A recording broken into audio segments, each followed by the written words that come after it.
The Chicago Bears have to be better. Going into this week, they had a rough showing against Minneapolis. The offense was inconsistent. Caleb Williams showed potential, but at the end of the day, missed throws, wasn't that great. The defense looked good for a while until they botched it and then lost. I will give them a bit of a pass because they're missing Jalen Johnson. They're missing TJ Edwards and Kyler Gordon. Those are three big players on the defense. However, they still lost to the Minnesota Vikings on primetime at home for J.J. McCarthy's first start. Now, going into week 2, they had a lot of potential, but also you're playing Ben Johnson's former team at Detroit. It's going to be a lot. It's going to take a lot. And to start the game, the defense looked so bad. They were so bad. I was watching no push from Grady Jarrett or Dio Adeyingbo. Montez Sweat for another game did absolutely nothing. He had one sack that was called back for penalty, but even still, the amount of times I watched every player on the defensive line not get any push was so consistently frustrating. Along with paying Tremaine Edmonds top 5 linebacker money to be absolutely non-existent in every single game. He is not a playmaker at all. He is a tackle magnet, okay in coverage, and is a great athlete, but is not explosive. He's not an explosive player. So then all of this to say, it begs into question Ryan Poles' decision-making in creating a consistent winning roster. If you go back and look at all of his decisions in retrospect, trading away Khalil Mack. Okay, at the time, you needed to offload all your money. You had no money. Roster wasn't that great. Okay, get rid of your best player for a second-round pick. You trade an edge rusher who is still really good in this league right now for a good safety who has concussion injury issues that you might not re-sign. That is a fail. That is a fail of a trade. Okay, the next trade, Roquan Smith. You trade Roquan Smith so then you can get an extra second-round pick. I'm trying to remember who exactly they took. Was it Tyreek Stevenson? No, I think he was part of the trade for DJ Moore. It was Gervon Dexter, I think. He's been good, but Roquan Smith for Gervon Dexter and Tremaine Edmonds, the Ravens won that trade because Roquan is a good player. Like, Tremaine Edmonds is not that type of player. And for the Bears to be top 10 or top 8 or whatever they are in payment of linebackers, and for their linebackers to be consistently targeted every game. The Lions won this game because of how they work on play action and have players run across the field behind the linebackers, catching them in a drift, and then just throw it over the top of their heads.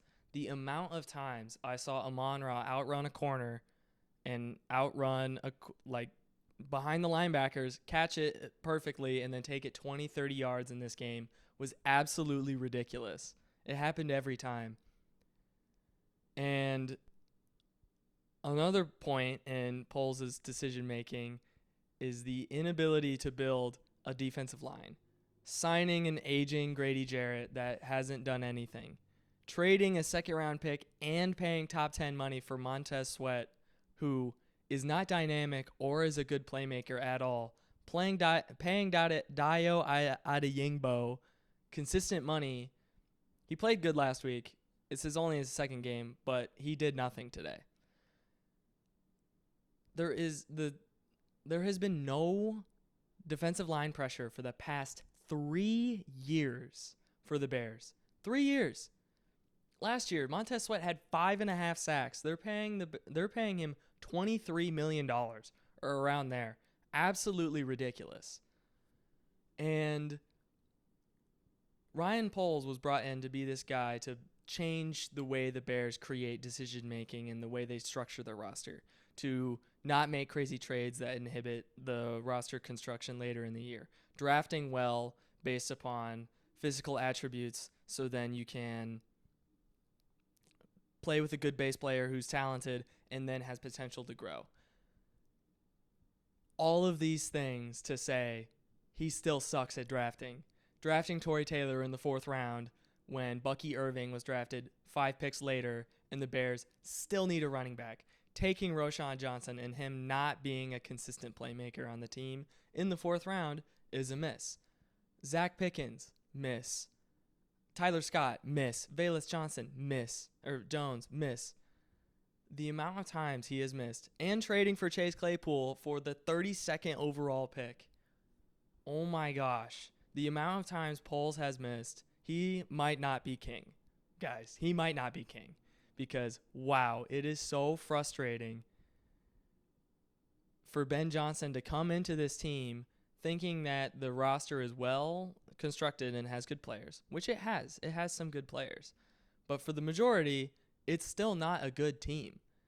Like, I'm assuming in the offseason next year, you'll either trade or cut Tremaine Edmonds. They'll trade or cut Cole Kmet because they're just paying him way too much money for how they're using him. And they drafted Colston Loveland, who has, 2 catches for 12 yards through 2 games? He was a 10th overall pick. That's absolutely ridiculous. Luther Burden, 35th overall pick. 2 catches for, 10 yards? And they're using him as a kick returner. The second kick returner, Devin Duvernay, is the guy ahead of him. It's just absolutely ridiculous how they're allocating the resources and then not using it consistently. The amount of times I have seen Braxton Jones lose in this game against the Lions. I watched him lose to Aiden Hutchinson. Okay, fair. And then Marcus Davenport. Wow. A Marcus Davenport sighting in 2025. And then even worse, watching Braxton Jones lose to Al-Quadim Muhammad, Chicago Bears legend, for a 3rd quarter sack. What are we doing? What are we doing? And I have all the faith in Ben Johnson, particularly in that the Lions, when he was the offensive coordinator for the first time, they started 1-8 and then they went on 8-0 run. They figured it out and then they were great. And the way he is implementing the offensive structure is something I believe in terms of creating the basics, creating everything to learn and move on, offensive checks, all this stuff, the basics, and then you can do the trick plays. Makes sense because Matt Nagy in 2018, he did all the trick plays, and then when people found out about the trick plays, he sucked because he didn't establish that structure and didn't know how to move within structure as a coach and create different plays. He's doing that now for Kansas City, but even then their offense is inconsistent at best. So all this to say, I trust Ben Johnson.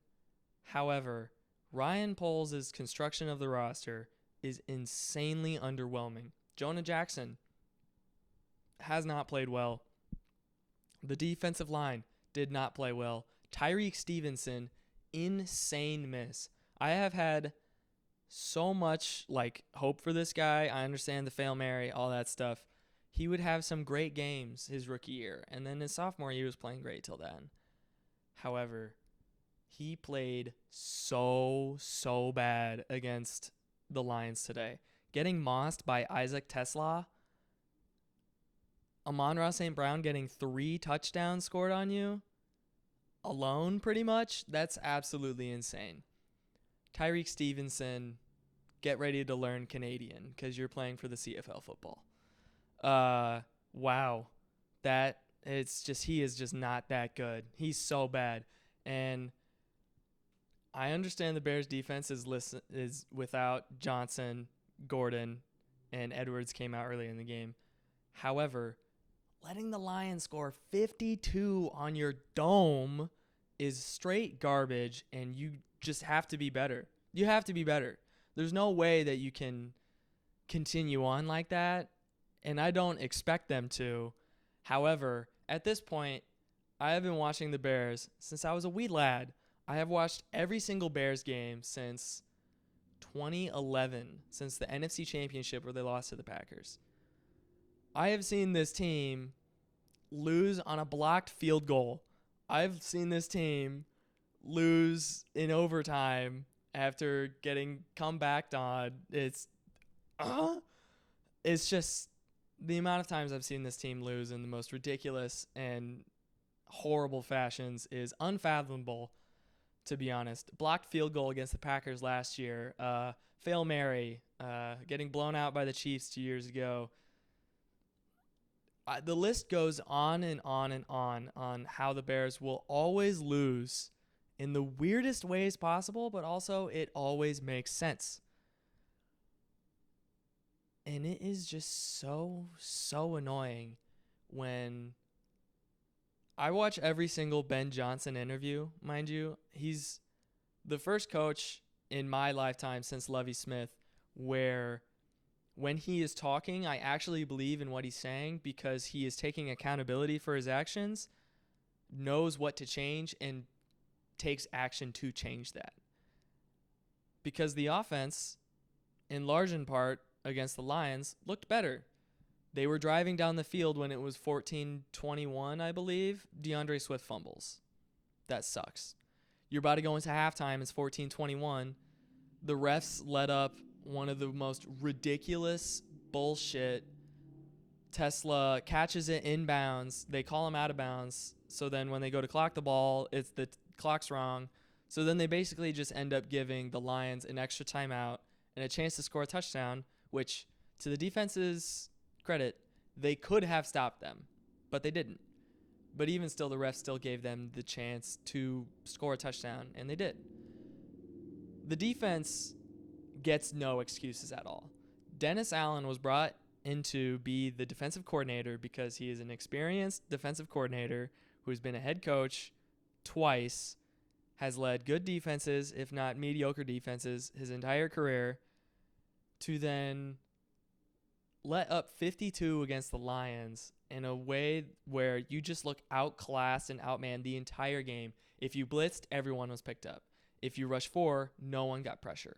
It straight up was one of the worst defensive performances I have seen in a really long time. Like, it made me very, very mad watching this game and watching no pressure happen, because even the past 2 years, Eberflus wasn't that great of a head coach. However, for some reason, he knew how to dial up pressure. He knew how to create sacks out of no obscene reason. It just kind of happened. And for Dennis Allen to not do that against the Lions and to just get picked apart consistently and just be completely outclassed and outmanned at every single skill position possible, whether it was offensive tackle, defensive tackle, like the receivers were faster, the running backs were faster, they were blocking better, they couldn't shed blocks. It was just completely terrible. They have to get better. And DeAndre Swift, he looks so cool. Like, I will get that. Let me get this out of the way. The number 4, like the visor, he's jacked out of his mind. He just looks like a really cool player. However, he is the most inconsistent running back I have ever watched in my life. One play, he will go for 20 yards. The next 5, he will go for -1 or like 3 yards, and it's 3rd and 7, and then Caleb just has to finally figure it out. Ryan Poles, again, choosing to sign DeAndre Swift instead of Josh Jacobs, Derrick Henry, and Saquon Barkley. Insane miss. Insane miss of allocating resources to a position that would matter and hasn't mattered the past 2 years because Swift has been so inconsistent. He had 1,300 scrimmage yards last year, and it was just like, it didn't even matter. He had the amount of games I watched him rush for like 2-point yards per carry is just insane. I am so annoyed as a Bears fan. I am so annoyed. I shouldn't be surprised because I've been watching them for so long. I went to training camp in 2016 during the Mark Trestman era. and like in 2015, I grew up going to training camp. It was so much fun. So I've seen the dark ages.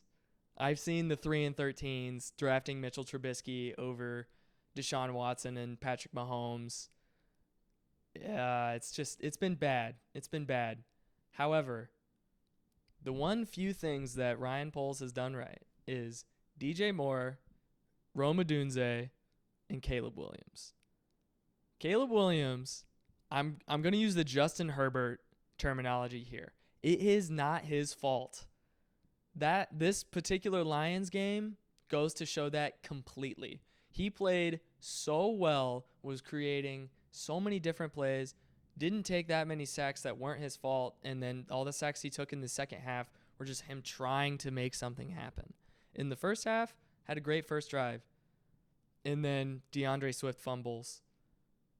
Like penalties, the amount of holding penalties that this new offensive line takes actually blows my mind. And the refs calling holding on plays where it's just not holding, I haven't seen this happen in such a long time. Like, I remember it really happening when Charles Leno first started, or like when I'm trying to remember who the tackle was before Leno. But even still, it was just like holding galore. Bobby Massey, it was like, oh, this sucks. Jermaine Ifedi, this is not fun. So for now, when Darnell Wright has taken a complete regression, he looks infinitely worse than he has the past 2 years. So much worse. Braxton Jones getting destroyed by Al-Quadin Muhammad. He looks like a completely different player. Athletically, he doesn't look as strong. He doesn't look as good. And then Jonah Jackson looks completely inconsistent, outclassed athleticism-wise so often. Joe Thuney looks absolutely amazing. He looks so good and is just being wasted. Drew Dahlman looked terrible in run fits against the Minnesota Vikings, and he looked fine against the Lions. But even still, I understand that it's only week 2, and I have faith that Ben Johnson will be able to correct these things, and the team will be able to get chemistry better. He's learning the players. He's learning how to call plays for the players, and Caleb is getting better. Odunze is getting better. Odunze looked fantastic. He could have had 170 yards today. He dropped 2 big passes, but oh my gosh, there was this one Caleb Williams throw. Absolutely insane. Absolutely insane. And it makes me so mad when people are like, oh, he sucks. He's inconsistent, but I genuinely think he will be the Bears quarterback for the next 10 years purely because he is the most talented Bears quarterback I've ever seen and is still good. Like, he threw for 3,500 yards, 20 touchdowns, and 6 interceptions last year. He took 68 sacks, which sucks. But this year, infinitely better on timing and not taking sacks that are completely his fault. He's taken sacks so far in the past 2 games that suck, but he looks so much better in that regard. He's still a bit inconsistent, but I think the best comparison is he's like a mix between Patrick Mahomes and Trevor Lawrence. Like if Patrick Mahomes had the inconsistencies of Trevor Lawrence, that's what Caleb Williams is, which is unfortunate. However, he still is the best Bears quarterback that they've had. Compared to Justin Fields, compared to Mitch Trubisky, compared to Matt Barkley, Jimmy Clausen, Josh McCown, Jason Campbell, like Jay Cutler, Rex Grossman, Kyle Orton, all these quarterbacks, Caleb Williams is the best one. Obviously, easily. So it makes no sense to give up on him because he will be good. I know it. And it is so annoying watching these games, seeing Caleb try everything that he possibly can, and his team let him down every single time. Him roll out of the pocket on 2nd and 34 or 3rd and 34 and just try to make a play, and Olmeed Zaccheaus just doesn't go upfield and Caleb throws a terrible pick because he's just trying to make a play. That sucks. Caleb trying to make a play on 2nd and 24 and throwing, or 3rd and 24 or whatever in the third quarter, throwing one of the best throws of his career to Odunze. He doesn't catch it because it was an insanely hard catch, but what a beautiful, beautiful throw. And it is so, so annoying as a Bears fan to watch the consistency in failing talented players within the way the organization is structured. And it all goes back to the way Ryan Poles has made decisions. Matt Eberflus should have been fired after his first year as a head coach. He just straight up should have. He should have been fired after his second year. He shouldn't have been the head coach when Matt Eberflus was drafted. Straight up should not. Or when Caleb Williams was drafted. Straight up should not. He should have been fired. And the amount of mismanagement of talent allocation is so, so, so annoying. It's so annoying. Like the best players that the Bears have, some of them, Poles didn't even draft. He didn't draft Jalen Johnson. He did not draft Cole Kmet. Those are like some of your best offensive players.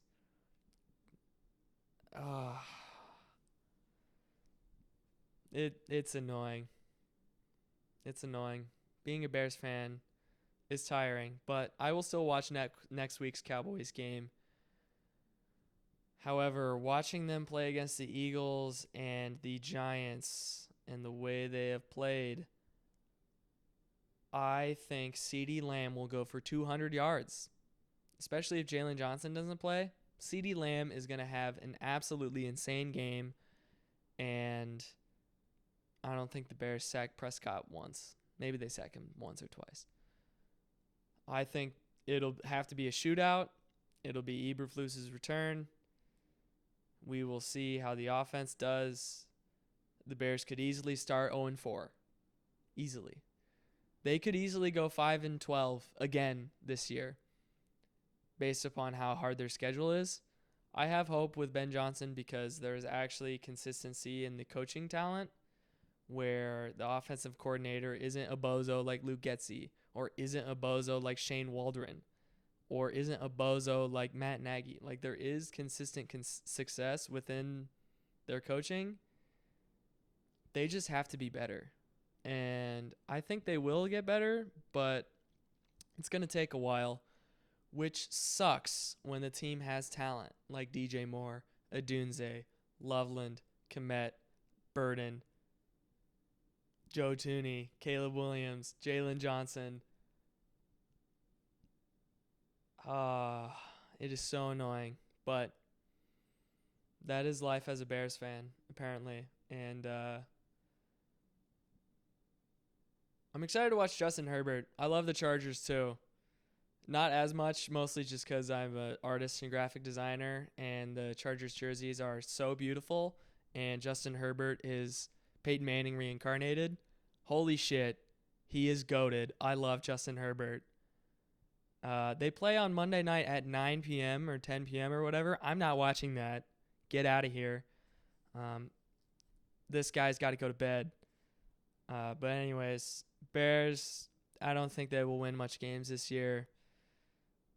I'm very not excited to even play like the Giants or the Raiders. Like, those are winnable games, but I'm not confident that they can win much games this year.